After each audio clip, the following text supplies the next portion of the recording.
Hello everyone, good evening সবাইকে। চলে এসেছি নতুন একটা রেসিপি নিয়ে। আমি হলাম বাসন্তী আর আজকের রেসিপি হলো মাশরুমের তরকারি। তো চলো কীভাবে মাশরুমের তরকারি করি সেটা তোমাদের সাথে শেয়ার করব। তো আগে সবজিগুলো দেখে নাও কী কী লাগছে।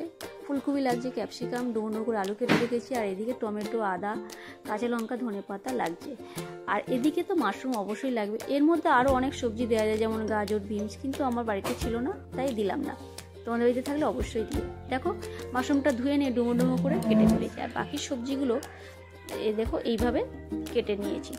তো চলো বাকি মশলা কী কী লাগছে সেটা রান্নার সাথে সাথে তোমাদের সাথে শেয়ার করবো। তো ক্যাপসিকামটা আগে ভেজে নিলাম, এরপর বাকি সবজিগুলো পরপর ভাজবো। এই যে দেখো মাশরুমটা এবারে ভেজে ফেলছি। তো একে একে সব সবজিগুলো আমি এইভাবে ভেজে ভেজে তুলে রাখবো। এই যে দেখো এবার মাশরুম কড়াতে ছেড়ে দিয়েছি, এবার একটু হালকা করে ভাজবো। তো মাশরুম ভাজা হয়ে গেছে, এবার আমি ফুলকপিটা ভেজে নিই। ফুলকপিটা কিন্তু আমি গরম জলে আগে একবার ধুয়ে ফেলেছিলাম। এরপর আমি কড়াতে তেল দিয়ে পাঁচফোড়ন আর শুকনো লঙ্কা ফোড়ন দিলাম। এরপর আমি টমেটো কুচিটা ছেড়ে দিই। তো এটা আমি একটু নাড়াচাড়া করে নিয়ে আমি বেটে রাখা আদা, জিরে, ধনে একসাথে মশলাটা এটা আমি এখন দিয়ে দেবো। এটা আমি 2 চামচ দিলাম, দিয়ে একটু ভালো করে কষিয়ে নেব। এবারে আমি নুন দিয়ে দেবো, স্বাদ মতো তোমরা যে যেমন নুন খাও সেই নুনটাই তোমরা দিও। তো এই যে দেখো ভালো করে কষিয়ে নিচ্ছি, আমার কষানো হয়ে গেছে। আমি এবারে কাঁচা লঙ্কাটা দিয়ে দেবো। এই যে দেখো আমি গোটা কাঁচা লঙ্কা দিলাম, এটা একটু হালকার মধ্যেই হবে, আর আমি একটু হালকার মধ্যেই করলাম কারণ আমার বাড়িতে 2 বাচ্চা, তাই আমি ওদের কথা ভেবে একটু হালকার মধ্যেই রান্না করলাম। এবার আমি আলুটা ছেড়ে দিলাম, আলুটাকে আমি ভালো করে কষিয়ে নেব। তো আলুটা আমার প্রায় কষানো শেষের দিকে। এবারে আমি ভেজে রাখা ফুলকপি আর ক্যাপসিকামটা আমি এবারে ছেড়ে দিচ্ছি, এটাকে আমি ভালো করে কষিয়ে নেব। তো তোমাদের বাড়িতে কে কে মাশরুম ভালোবাসে অবশ্যই কিন্তু কমেন্ট করে জানাবে। তো এই যে দেখো আমার কষানো হয়ে গেছে, আমি এবারে মাশরুমটা ছেড়ে দেব।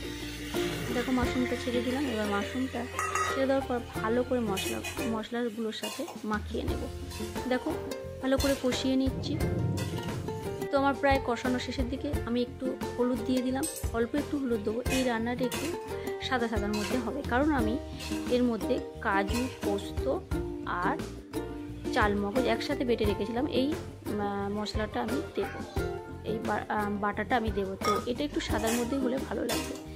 তো চলো এই যে দেখো আমি ভালো করে কষিয়ে নিয়েছি, আর জলও ঢেলে দিয়েছি। জল রান্নাটা তোমাদের দেখানো হয়নি, ওই সময় ভিডিওটা করা হয়নি। যে দেখো আমি এবারে ঢেকে দেব, আমি 10 মিনিট ঢেকে দেব, তারপর আমি তুলে নেব। দেখো আমার রান্না হয়ে গেছে, আর আমি এবারে ধনেপাতা ছড়িয়ে দিচ্ছি। এরপর আমি 2 চামচ ঘি দিয়ে দেব।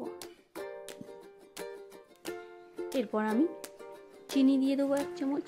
দেখো চিনি দিয়ে দিলাম। এবার গোটা গরম মশলা গুঁড়ো করে রেখেছিলাম সেটা দিয়ে দিলাম। দেখো আমার রান্না হয়ে গেছে। আর কেমন হয়েছে রেসিপিটা তোমরা অবশ্যই কমেন্ট করে জানাবে, আর ভালো লাগলে অবশ্যই লাইক শেয়ার করে দিও, আর যারা নতুন দেখছো প্লিজ সাবস্ক্রাইব করে দিও। তো এটা খুব চটজলদি রান্না হয়, খুব সহজে, আর এটা খুব প্রোটিন খাবার, খুব ভালো আর কি স্বাস্থ্যের পক্ষে, বাচ্চাদের পক্ষে তো খুবই ভালো।